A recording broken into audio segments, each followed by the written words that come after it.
Hi guys, this is Klazart being another audio commentary, and this time I'm commentating on the Bacchus OSL quarterfinals. This is the round of 8 matchup between Flash and Luxury, and boy, what a matchup. Probably one of the most anticipated matchups in this round, and anticipated not only in the sense of we hope to see some exciting and fun StarCraft, but also anticipated in that I believe it is unanimous, the opinion that Luxury is going to get beaten, and not just beaten, but solidly trounced and have his hopes and dreams ripped to shreds by Flash here, quite unmercifully.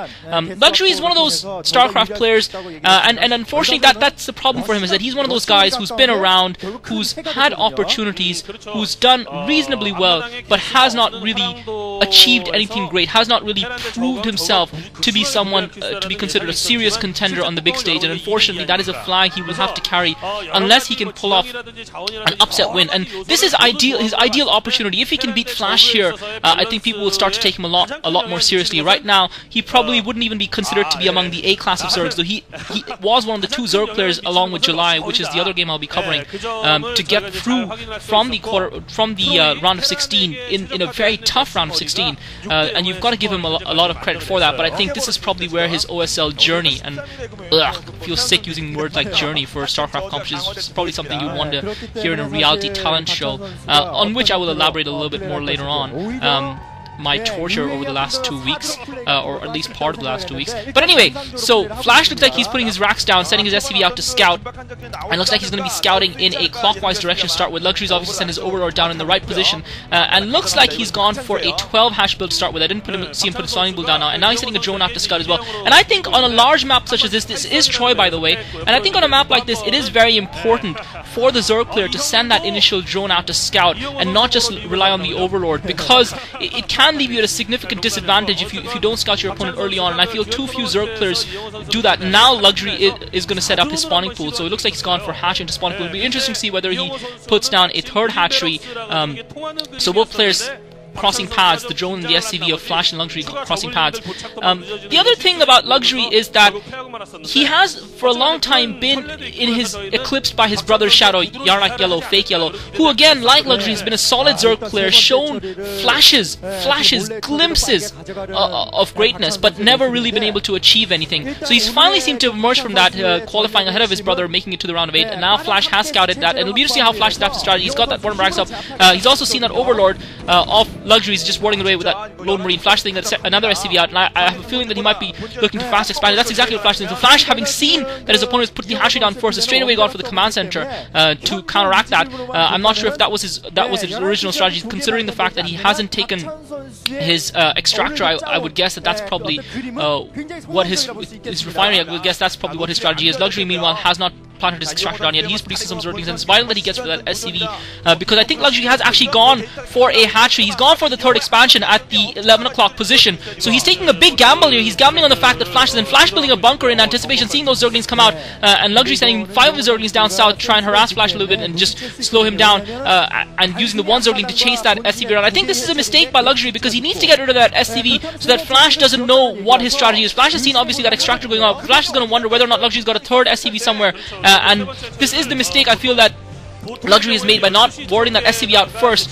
Flash is going to have an inkling that there might be another hatchery, and looks like Flash might actually be sending something to scout that 11 o'clock base. I can't really tell. It just looked like the minimap that something was going, but maybe they're just Zerglings being sent to block off the assimilator there. So Luxury taking a little bit of a gamble, considering the fact that Flash has already scouted that expansion at the 11 o'clock position, that Flash won't be there to scout it anytime soon, and might be able to get the advantage of the 3rd gas. And if this pays off for him, it might give him the possibility of taking this game against Flash. It might give him the little edge that he needs if he can keep that third gas hidden.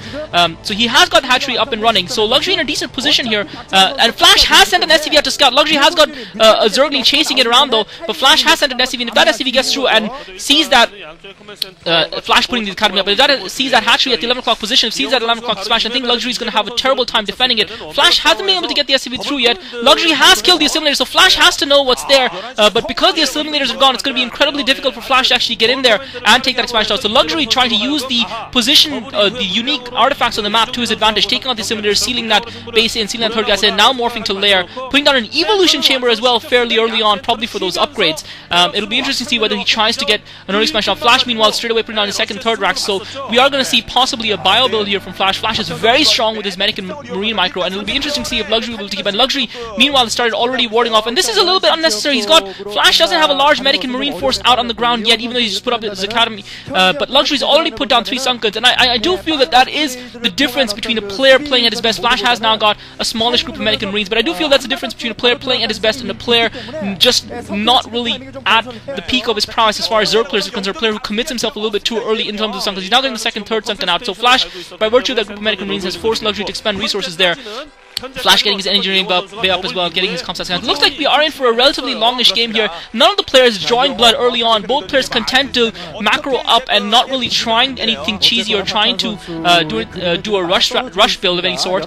Luxury putting down the Spire now next to his spawning pool. He's got 3 Sunkens up at his natural expo defending that. Flash with the scan has seen that. Luxury looks like he's putting down a 4th creep colony. Really unnecessary at this point, considering the fact that those Sunkens are up the ramp. Flash doesn't have nearly enough to break it. He has got a full group of medic and marines now pushing up north towards that. Looks like he's content to keep Luxury boxed in for now, but the key here is going to be that third expansion, whether or not Flash is going to be able to do anything about that. Flash looks like he's building a factory now. I think he's probably building that in order to be able to build his starport.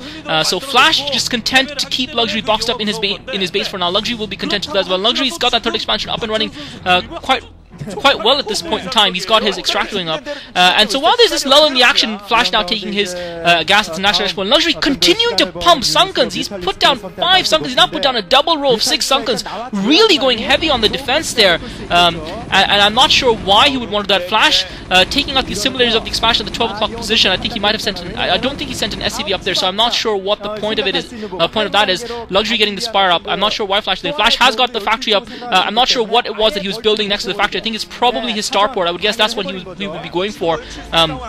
So interesting position for both players. Luxury has got his Spire up. He's now putting this Queen's Nest up, so he's going to tech to hive quite quickly. It'll be interesting to see how many, if any, and that starport is indeed going up. Flash putting down the machine shop as well, so it looks like he will look to produce a couple of siege tanks at the very least. Flash looks like Flash doesn't have a lot of turrets in his base, so Luxury has got that Spire up. It'll be interesting if Luxury can do some damage with Mutila's Cuirass on Flash, and Luxury seems to be in a decent position. Another creep colony going down. This is completely insane. I've never seen in Zerg. This is something you would expect to see maybe on Battle.net. The amount of Sunkens that Luxury is putting in, and Flash now putting up those turrets, and you can just see how impeccable Flash's timing is. And Flash seems to be content that he, despite the knowledge that Luxury has probably taken that expansion at the 11 o'clock position, Flash seems to be going. Luxury now focusing on these simulators at the 3 o'clock position. This is going to be interesting. This looks like it'll almost be kind of an air war sort of game, and Luxury might decide to go for air supremacy. If he can establish air supremacy with all of those island expansions, that might put him in a very good position. Luxury now taking to hive, and this is interesting. I suppose I haven't seen a lot of games on Troy, and obviously I've been away for the last couple of weeks, and perhaps that's why Luxury Flash has now got that siege tank out.